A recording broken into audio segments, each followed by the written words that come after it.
Forgive but don't forget. Forgiveness is one of the most misunderstood concepts. Many people think that forgiving someone means you're weak, naive, or willing to ignore the pain they caused you. But real forgiveness isn't about letting someone off the hook. It's about setting yourself free from the weight of anger and resentment. It's not a favor you do for them, it's a gift you give yourself. Years ago, I learned this lesson the hard way. I had a close friend, we'll call them Alex. We were inseparable, or so I thought. One day I confided in Alex about something deeply personal, trusting that it would stay between us. But a week later, I found out that Alex had not only shared my secret, but twisted it in a way that made me look terrible. The betrayal was like a punch to the gut. I felt angry, hurt, and worst of all, ashamed for ever trusting them. For months, maybe even years, I carried that anger. Every time I heard their name, it reopened the wound. But then I came across a quote, "Resentment is like drinking poison and expecting the other person to die." That hit me hard. I realized I was the one still hurting. Alex had moved on. I hadn't. So I chose to forgive, not by reaching out or trying to patch things up, but quietly in my heart. I let go of the bitterness, not for Alex, but for my own peace. But I didn't forget. That betrayal taught me a powerful lesson about trust and who deserves a place in my inner circle. Forgiveness doesn't mean inviting someone to hurt you again. Forgetting, on the other hand, can be dangerous. It opens the door to repeat the same pain. Think of forgiveness like healing a wound.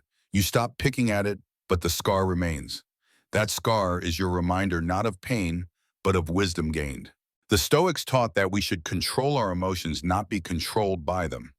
Forgiving gives you that control. It means you're no longer a prisoner of someone else's actions. But by not forgetting, you also protect yourself from making the same mistake twice. Let go of the bitterness. Keep the lesson. That's real strength. Limit their access. Let's be honest. Not everyone deserves a front row seat in your life. It doesn't matter if they're family, lifelong friends, or coworkers you see every day. If someone constantly disrespects your boundaries, drains your energy, or brings negativity into your space, it's time to limit their access. I used to be a people pleaser. If someone needed my time or attention, I gave it without question. I would spend hours on the phone with a friend who only ever called to complain, ignoring my own emotional exhaustion. I'd go out of my way to help people who wouldn't lift a finger for me. It felt like the right thing to do until I realized it was costing me my peace. One day, after yet another draining conversation, I asked myself, why am I doing this? What am I getting in return? The truth hit hard. Not everyone deserves unrestricted access to me. That's when I started building boundaries. Limiting access doesn't always mean cutting people off completely. Sometimes it's subtle.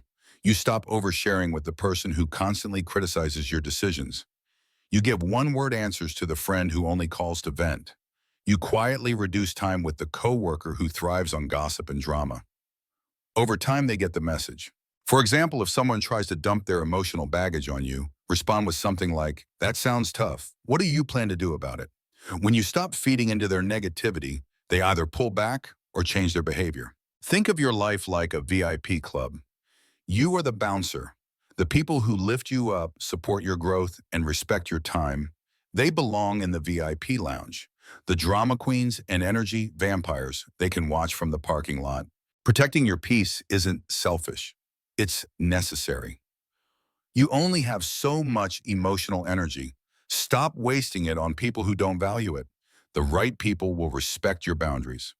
The wrong ones will show themselves out. When you begin valuing your time, your energy, and your mental health, everything changes. Set your standards, build your boundaries, and never apologize for putting your well-being first. Use humor to disarm them. One of the smartest ways to handle a toxic person is to stop taking them so seriously. Toxic individuals feed off conflict, drama, and emotional tension. They want you to react. They want to control the mood and shift the energy. But when you respond with humor instead of anger, their entire game falls apart. Humor is powerful because it catches them off guard. It deflates their ego and weakens their control. I remember a toxic coworker who loved to criticize everything: outfits, work, habits, even how people drank their coffee. One day they commented loudly on my messy desk in front of others saying, "Wow, looks like a tornado hit this place. How do you even work like this?" Instead of defending myself or getting upset, I smiled and said, "You're right, I like to call it creative chaos. Einstein's desk looked worse than this, so clearly I'm in good company. The group laughed. That one joke made their attempt to embarrass me completely backfire. They never brought it up again. When you use humor, you take the sting out of their words. It shows them their negativity has no power over you. It also shifts the mood in your favor. Toxic people thrive in negativity. Humor brings lightness they cannot handle. It disarms them without confrontation. The key is to keep your humor playful, not harsh. Sarcasm or bitterness will only escalate things. The goal is not to hurt them back, it's to show them you are unshaken. If someone keeps interrupting you, you might say with a smile, "I didn't know we were doing a duet today. Your verse is over, it's my turn now." It gets the point across while keeping things light. Humor also works when they try to guilt trip you. If someone says, "I guess you're too busy for me now," you can respond with, "Yep, just trying to win that award for Worst Friend of the Year." How am I doing? It calls out their manipulation in a clever, non-confrontational way. Using humor isn't about dismissing serious behavior. It's about refusing to be dragged down by it. When you stay calm and witty, you protect your peace and remind them they have no control over your emotions. And that's a power move.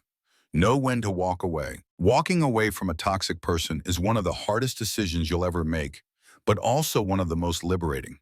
It is not always about a dramatic goodbye or cutting someone off in one explosive moment. Sometimes it is quiet. It is choosing yourself again and again, choosing peace over chaos, choosing your well-being over someone else's dysfunction. Toxic people are often skilled manipulators. They know exactly what to say to make you stay. They'll apologize, promise to change, or guilt trip you into thinking that leaving means you're the bad person. And let's be honest, there's often a part of you that wonders if they're right. But here's the truth, staying in a relationship, whether it's a friendship, romantic partnership, or even a family connection that constantly drains you, is not loyalty, it's self-destruction. I once had a friend who was fun in public but exhausting behind closed doors. Every conversation revolved around their problems, their needs, their drama. Whenever I brought up my own struggles, they brushed it off or turned it into a competition. I kept making excuses for them. They're stressed. They don't mean it. But over time, I realized something important. I was giving and giving and getting nothing in return. The final straw came during a tough period in my life when I truly needed support. I reached out and their response was, "That sounds rough. I've got my own stuff going on." That was the moment it clicked. They weren't cruel, they just didn't care. And that kind of indifference is its own kind of toxicity. Walking away doesn't always mean slamming doors. Sometimes it's gradual. You reduce contact. You stop picking up every call. You stop letting their words get under your skin. You create distance, not out of hatred, but out of self-respect. Even when it involves family, you're allowed to protect yourself. The idea that you must endure abuse or manipulation just because someone shares your DNA is outdated and dangerous. Walking away doesn't mean you hate them. It means you love yourself enough to stop letting them hurt you. The deeper truth is this: walking away is not an act of anger. It is an act of love. Love for yourself, your time, your future. You're not just leaving behind their chaos. You're walking toward peace, clarity, and healthier relationships. And when you do walk away, you'll begin to see it clearly. It was never your fault. You were not too much. You were not the problem. They simply couldn't meet you where you were. But now you get to build a life surrounded by people who can and will. Surround yourself with uplifting people. Being around toxic individuals can feel like trying to swim while carrying heavy weights. Their negativity, manipulation, and constant drama drag you down until you are emotionally drained. The most effective way to counteract that energy is by surrounding yourself with uplifting people, those who bring light, support your growth, and remind you of your worth. Your environment matters more than you think. If you consistently spend time with people who gossip, complain, or put you down, it begins to shape how you view the world and yourself. You start to absorb their mindset, even if you do not realize it. But when you're around people who encourage, inspire, and genuinely care about your well-being, something inside you begins to shift. You begin to rise. Think about it. Have you ever walked away from a conversation feeling lighter, more motivated, or simply understood? That's the power of uplifting people. They don't compete with you. They don't minimize your struggles or your successes. They celebrate your wins with you, no matter how small, and offer honest support when you are down. There was a time in my life when I was caught in a cycle of toxic friendships. I had grown so used to backhanded compliments and subtle criticism that I forgot what real support looked like. Then I met someone at work who was different. They were positive, sincere, and uplifting. They said things like, "You're really good at this," or "That was impressive. You should take the lead." Their encouragement wasn't fake. It was genuine and it shook me. It made me realize how little I had been receiving from the people I considered close. Spending time with them helped me raise my standards. It opened my eyes to what I deserved and what I had been tolerating for too long. The more time I spent with people like that, the more I began to believe in myself and expect better from others. To build a circle of uplifting people, start by identifying those who leave you feeling better after every interaction. These might be old friends, mentors, or even new acquaintances who share your values and energy. Invest more time in those connections. Quality always beats quantity when it comes to relationships. Focus on depth, not numbers. Also be the kind of person you want to attract. Encourage others. Celebrate their wins. Listen without judgment. When you radiate that kind of energy, you naturally draw similar people into your life. And yes, it may mean limiting time with those who don't uplift you, even if you've known them for years. Loyalty is a beautiful quality, but not when it comes at the expense of your peace of mind. Surround yourself with people who see your potential, remind you of your value, and support your journey, not those who drag you back into the shadows you've worked so hard to escape. Refuse to engage in their games. Toxic people thrive on chaos. They are like emotional puppeteers, always looking for ways to provoke, manipulate, or control you. Sometimes their tactics are subtle, like guilt-tripping you into doing something you do not want to do. Other times they are loud and messy, stirring up arguments just to become the center of attention. The truth is, the only way to win with someone like this is to stop playing the game altogether. Toxic individuals are masters at baiting you. They know exactly what buttons to push and which words will get a reaction. The moment you take the bait, whether you raise your voice, get defensive, or even try to explain yourself, they have you where they want you. You are now on their turf, reacting on their terms. But when you refuse to engage, you take that power back. I once had a family member who loved to make passive-aggressive comments at every gathering. Things like, "It must be nice to have so much free time. Some of us actually work." At first, I tried to justify myself. I explained, I argued. But no matter what I said, they twisted my words and made me out to be the villain. One day I decided to stop participating. When they made another jab, I simply smiled and said, "You're entitled to your opinion," then calmly changed the subject. They tried again, but I didn't bite. Eventually, they stopped targeting me because their tactics no longer worked. Refusing to engage is not about being passive. It is about being strategic. When you stay calm and refuse to react emotionally, you confuse the toxic person. You rob them of the response they are looking for. That frustration alone often causes them to back off. Here is how to master this approach. First, recognize the bait. Learn to identify patterns in their behavior. What do they say or do that gets under your skin? Second, stay grounded. Toxic people want you to be emotional, so remaining calm is your greatest weapon. Third, use short, neutral responses or silence. Sometimes the best thing you can say is nothing at all. Other times, a firm but calm, "I'm not going to argue about this," or "let's talk when this can be productive," is enough. The hard truth is, some people will call you cold or dismissive for setting these boundaries. That is their way of trying to pull you back into the drama. Do not let it work. Their opinion does not define you. Refusing to engage puts the control back in your hands. You are no longer a puppet in their performance. You are the director of your own peace. And when you stop playing their games, you win by default because your energy, your peace of mind, and your life are no longer being dictated by someone else's dysfunction. Stay focused on your purpose. Toxic people have a way of pulling you off track. Their chaos, drama, and constant emotional demands are designed to distract you from what really matters. They want their problems to become your problems. They want your attention. But when you stay focused on your purpose, your goals, your values, and the life you're building, their noise starts to fade into the background. Being focused isn't just a strategy, it's a statement. A person who knows where they're going is much harder to manipulate. That's why toxic individuals often try to downplay your ambitions or criticize your progress. They might belittle your goals, question your decisions, or create drama just when you're getting into a groove.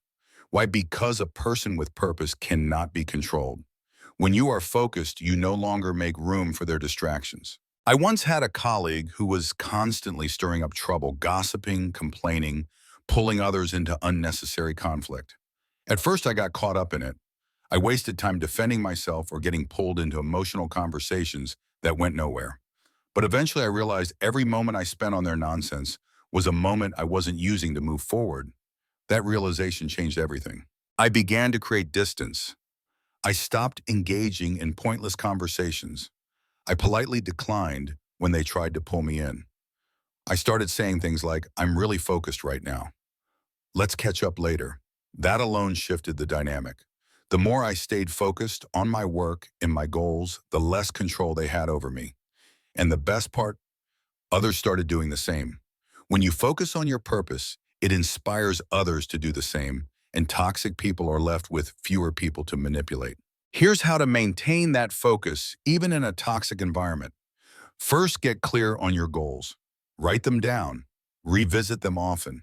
Remind yourself why they matter. Second, build a mental shield. Treat toxic behavior like background noise. Acknowledge it, but do not let it distract you. Third, say no unapologetically. If something or someone pulls you away from your priorities, decline firmly but respectfully. Your time is valuable. Protect it. Finally, surround yourself with people and routines that reinforce your focus. Read books that challenge you.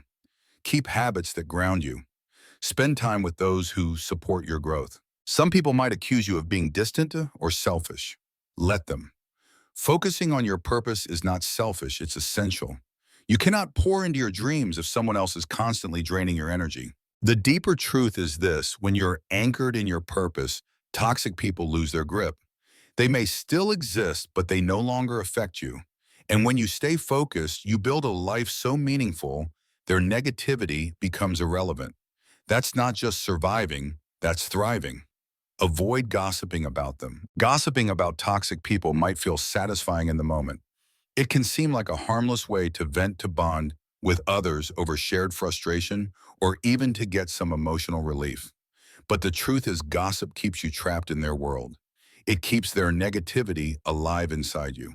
And worst of all, it turns you into the very thing you're trying to escape. Toxic people often crave attention, even if it is negative. When you talk about them behind their back, you unintentionally feed the drama they thrive on. Gossip makes you an active participant in their story rather than someone who has moved on. It doesn't offer resolution, it just reinforces the emotional hold they have over you. I learned this firsthand. There was a coworker in my office who was notoriously toxic. They stirred up conflict, spread rumors, and constantly tried to pit people against each other.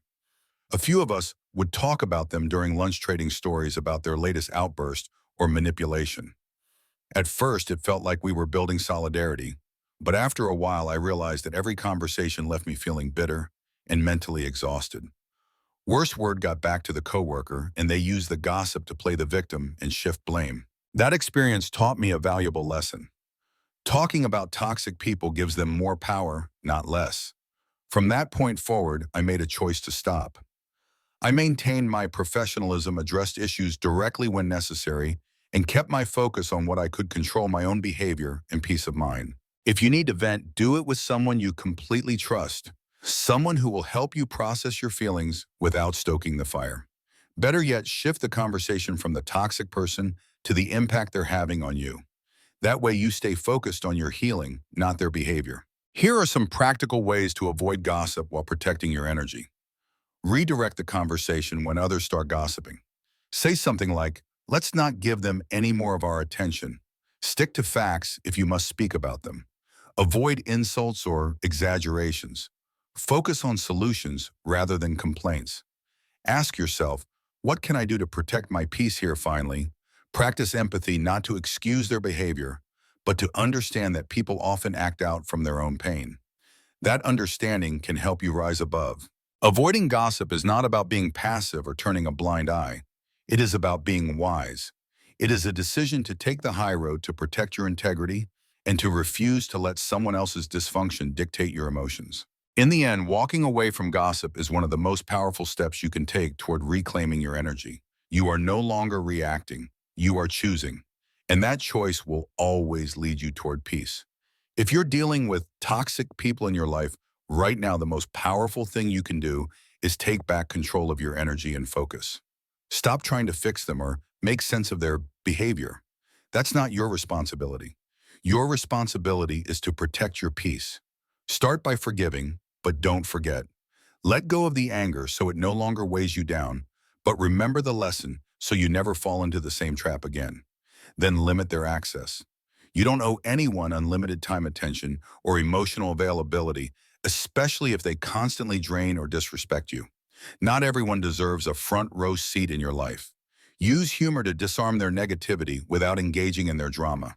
A calm, witty remark can diffuse tension and protect your peace. And when necessary, walk away. It's not weakness, it's strength. You're not running from conflict, you're rising above it. Fill your life with uplifting people who celebrate your growth and challenge you in healthy ways. Refuse to be drawn into their chaos. Stop playing their games. Stay anchored in your purpose, because the more focused you are on your goals, the less influence they have over you. And finally, avoid gossiping. It may feel good in the moment, but it keeps you emotionally tied to their negativity.